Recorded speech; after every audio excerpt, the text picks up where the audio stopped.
On today's show, we're talking about the highly anticipated book from Jeff Lemire, Trillium #1. And we get an adaptation of Frank Miller's Robocop movie script with Robocop #1. And we get the first in a new Image Comics trilogy with Burn the Orphanage, Born to Lose. And a new book from John Michael Straczynski. We've got Sidekick #1.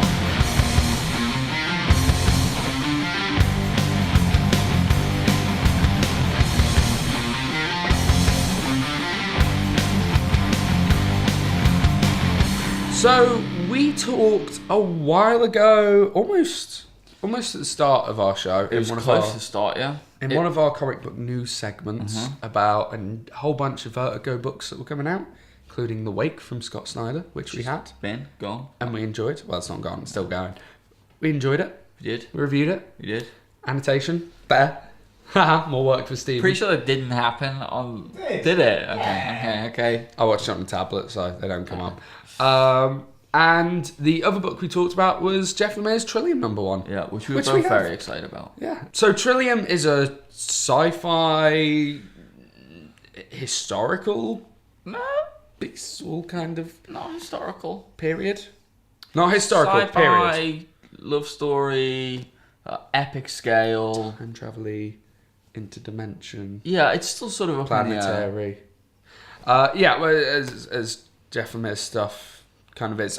Those who are unfamiliar with Jeff Lemire, he is the current writer of Animal Man and Green Arrow, and he's done such books as Sweet Tooth and Underwater Welder, which you'll be more familiar with art style-wise. A couple of weeks ago, we talked about a Superman short story that he drew, which we loved. And yeah, this is written and drawn by Jeff Lemire. What did you think of Trillium #1? I thought Trillium #1 was pretty much a perfect book. I loved it so much. And do you love this much?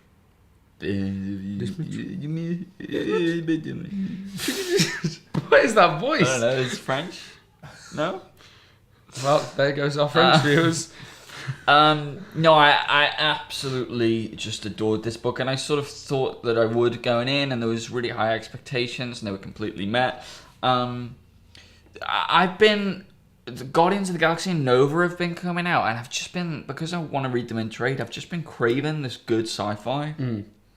And Prophet we read, I don't know if we talked about Prophet on the show. You have talked about Prophet on the show. I have not. Yeah. I am yet to great still read sort it. of hard, grown-up, complex sci-fi, and I was hoping that that's what this would be, and it is, but it also has this sort of romantic twist and feel about it. It's just beautiful. I love there's something really deeply nostalgic about Jeff Lemire's art. I felt that way when he did the Superman short story. I feel that way here. Like the way this book looks is immediately draws me in straight away. It's affecting straight off the bat before we even know these characters. Yeah.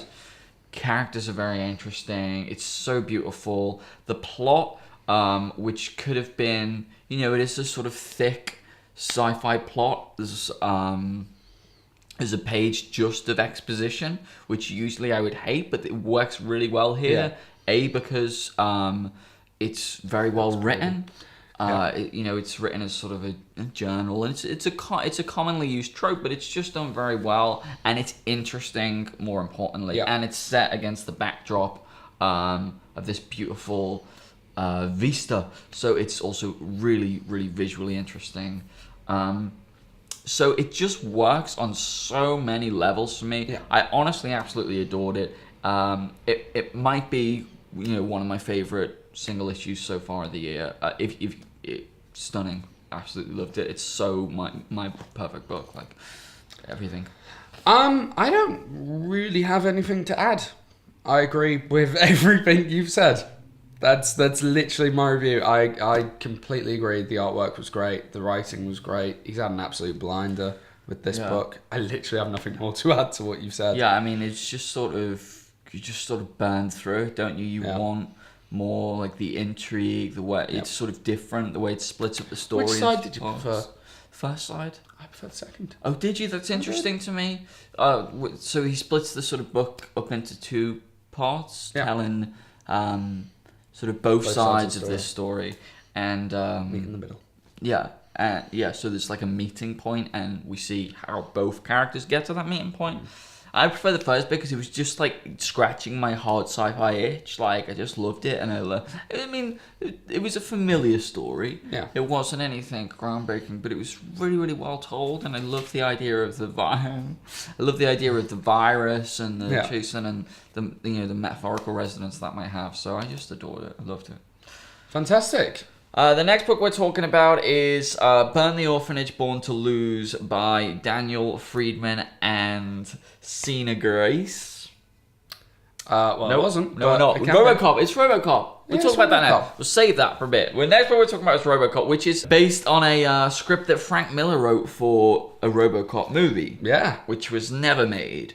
Frank Miller gets a story credit in this because the actual adaptation into a comic book has been done by Stephen Grant. Yeah. I haven't experienced anything RoboCop in years. New film coming out. Yeah, they're rebooting it. Yeah, I mean, sure. It's got Michael Keaton, Gary Oldman, and Samuel L. Jackson in it. What I mainly remember about RoboCop is being sort of terrified because of that opening scene. And I must have been about 12 when I watched it. Like, this was one of those films, 18 films that I watched as a kid. Like, my dad had the videos and I would watch them, and just when I shouldn't have been watching them. So that's sort of my... No child should ever have watched Robocop. I was lucky enough to watch it when I was like 16. Yeah. Even then, I was like, this is disturbing. Like, I used to get up really early in the morning and watch all my dad's 18 rated videos. I remember that and Street Fighter. So... That's all he remembers up until the age of about 22. Yeah, Robocop and Street Fighter. Okay, so what do we think of this book? It was alright. It really wasn't anything special. I think the biggest problem for me is that there was no RoboCop itch needing to be scratched. Yeah. I wasn't like, ooh, a RoboCop title, you say. The intrigue was, Frank Miller. Yeah. Wrote a RoboCop story that never got made. Crazy Frank running around writing scripts that never get made. And I mean, part of me does have to wonder why this never got made. Was it budget? Was it because they just wanted to end the franchise? Or was it because it wasn't a very good script? Yeah. These are all questions that I'm curious to have the answers to. But it was alright. I don't think it was drawn particularly well. Okay. Coloured nicely. The colouring was really nice. And the writing was...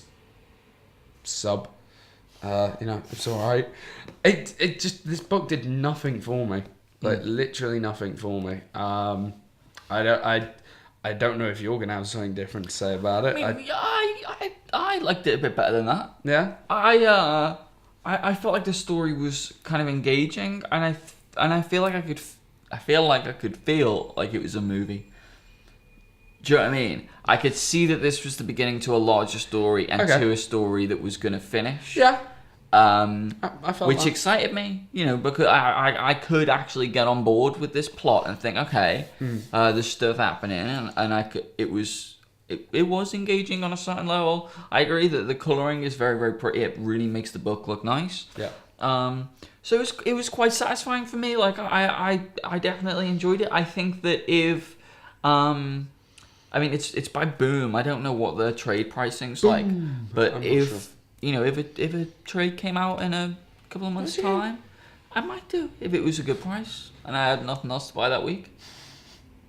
And I happened to get a bonus at work. Yeah. And the comic shop was burning down. They were like, "Quick, buy one thing!" Yeah. And it was just in my peripheral. No, I didn't mind it. I agree. There's never a RoboCop itch that needs to be scratched. Like, I mean, hey, if you've got that RoboCop itch that needs to be scratched, go and read it because you will. I was never a big fan of RoboCop anyway, so it's sort of like, it's alright.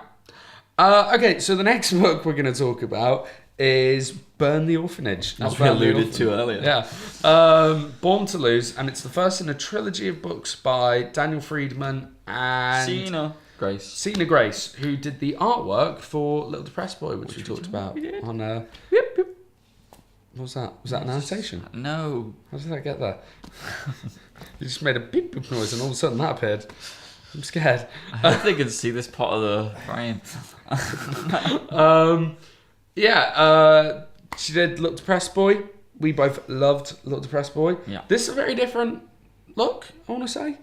To that, it's a very different story. It's all about this guy called Rock, who was in an orphanage that was burnt down, and it's a few years later, and he wants to find out who did it. So he does it by walking down the street and beating people up until somebody finds out who does it. Yeah, sort of Double Dragon style. Very Double Dragon, Streets of Rage-esque, that kind of 8-bit video game feel to it.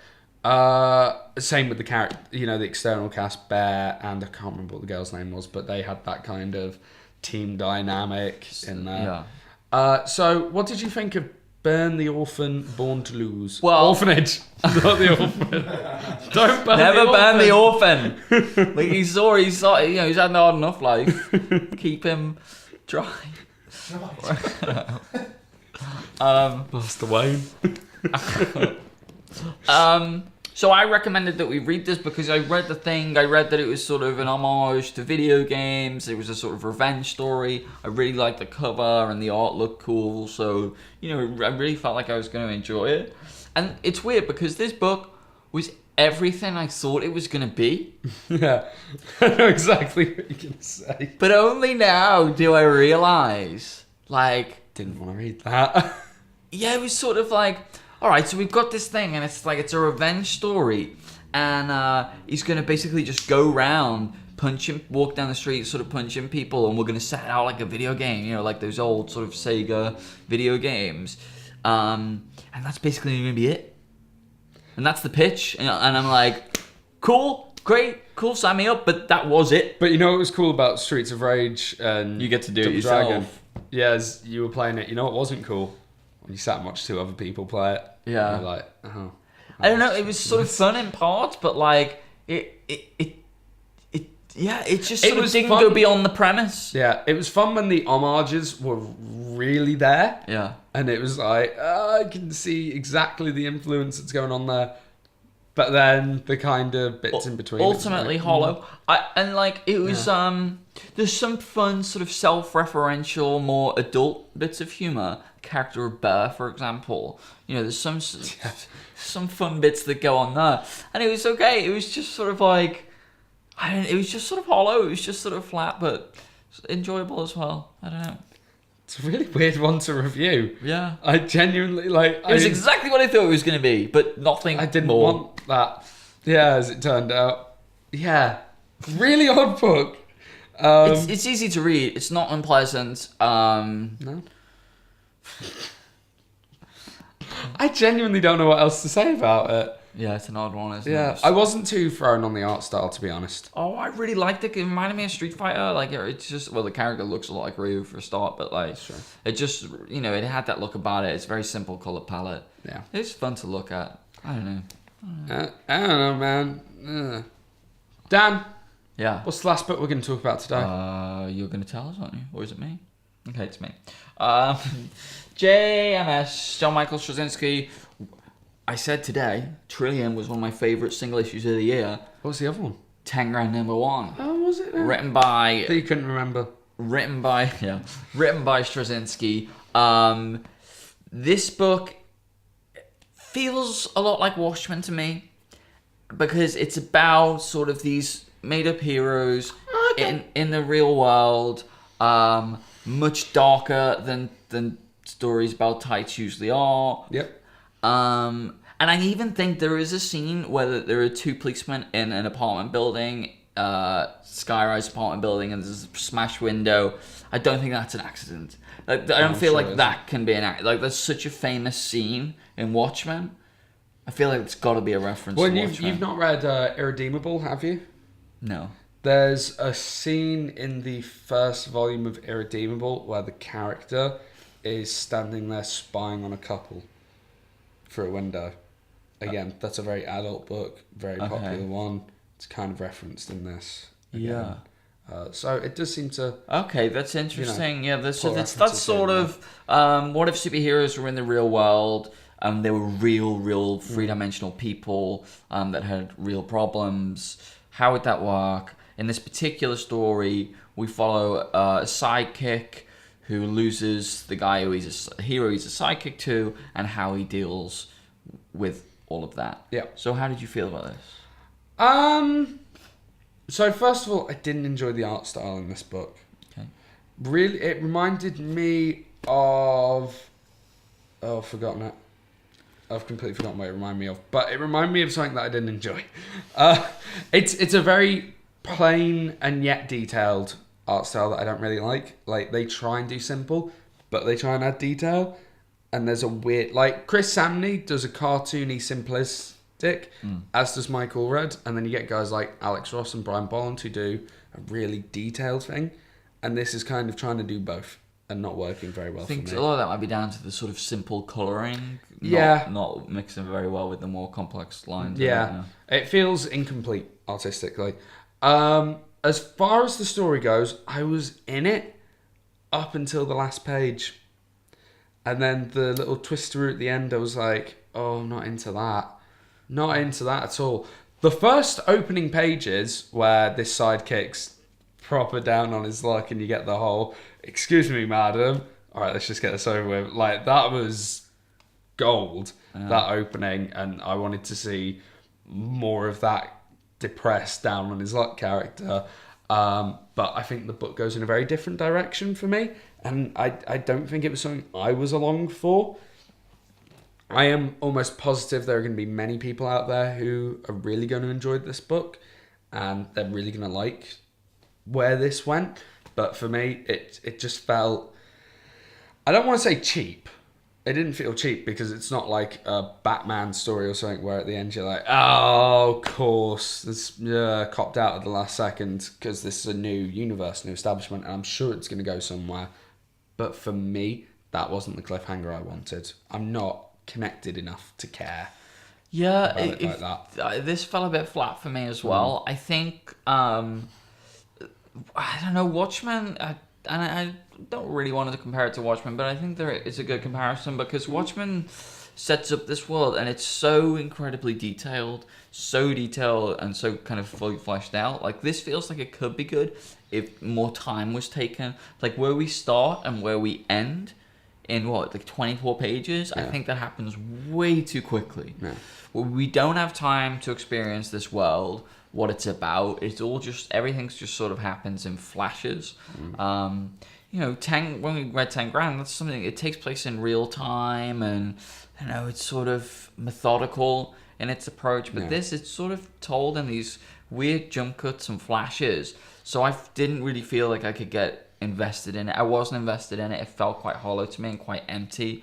Like a sort of promise that I liked that just could never quite fulfill itself. Yeah. So, do you know what came out this week that I thought, if you're looking for this kind of how superheroes deal with the real world type stuff, if that's what you're looking for, I think it was either this week or it was last week, and you're feeling a little bit flash for your cash. The omnibus of Animal Man by Grant Morrison came out, set in the 80s, written in the... Was it written in the 80s or 90s? I think it was the early 90s, like the start of Vertigo, wasn't it? Yeah, written in the early 90s, and it's great. Like, I haven't read all of it, but what I've read so far is great, and it's that real superhero in the real world, how he deals with real life problems like having a family and things like that. So, if you are looking for that type of story, check that out. Cool. Okay, that is all from us today in this sort of extra long episode. Yeah.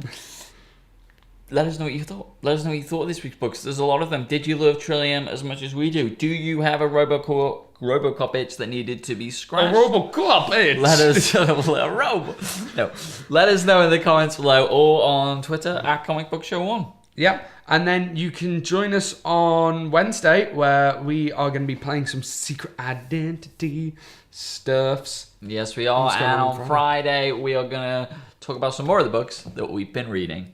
Yeah. We'll see you then. Never burn the orphan. Like, he's had not enough life.